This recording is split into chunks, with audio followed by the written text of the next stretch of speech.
Good morning, my fellow yogic travelers.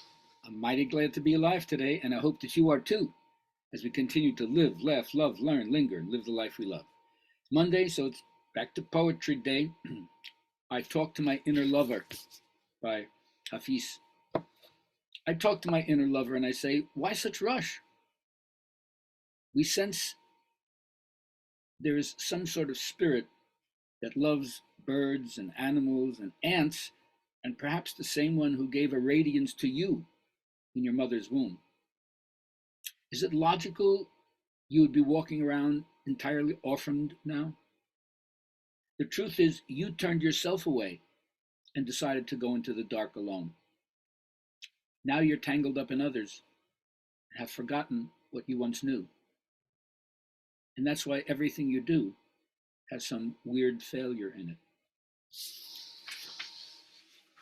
I use many metaphors from different cultures, although I bring everything back to yoga because I think that's the one that I feel the most authentic in terms of my own life experience.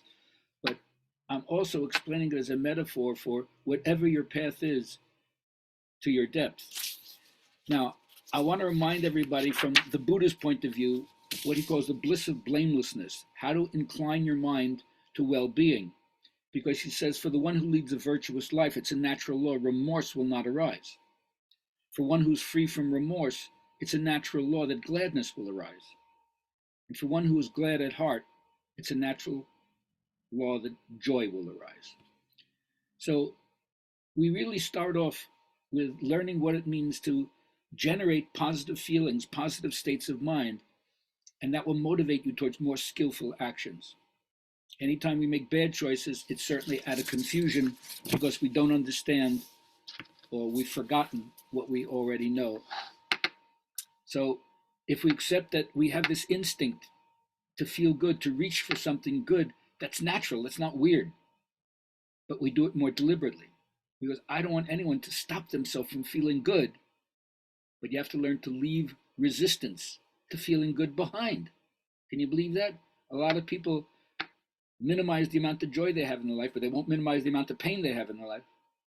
So if our dominant intent is to stay connected, then that's why I want to get on this riff about why I think yoga is important in one person's life. And I call this the ABCs of yoga.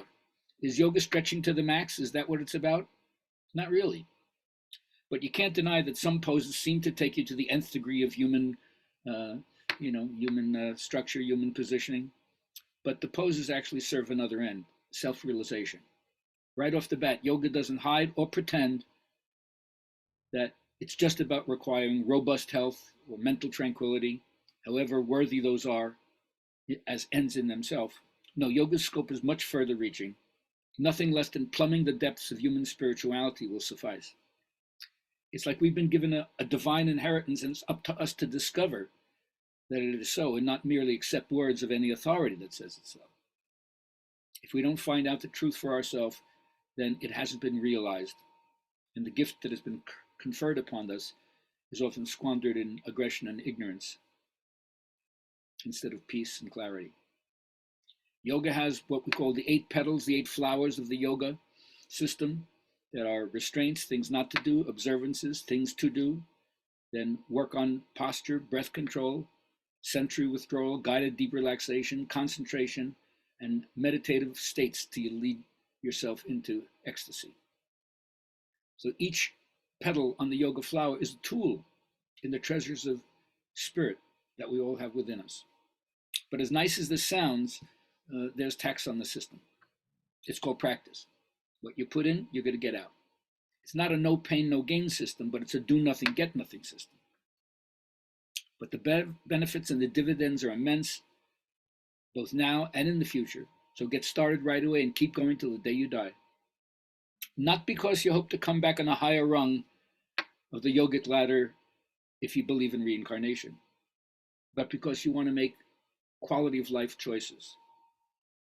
Choices that make you sane, inspired, peaceful, and deeply connected to the source of yourself and the world. Join us this coming Wednesday for the next Good Vibrations class entitled The Possible Human from 11 to 1. Go on my website, Gabriel Halpern, and sign up. And always give me feedback. I love to hear how you think what I'm doing, whether it's positive or critiquing it. I'm open to it all. Have a great day and love life.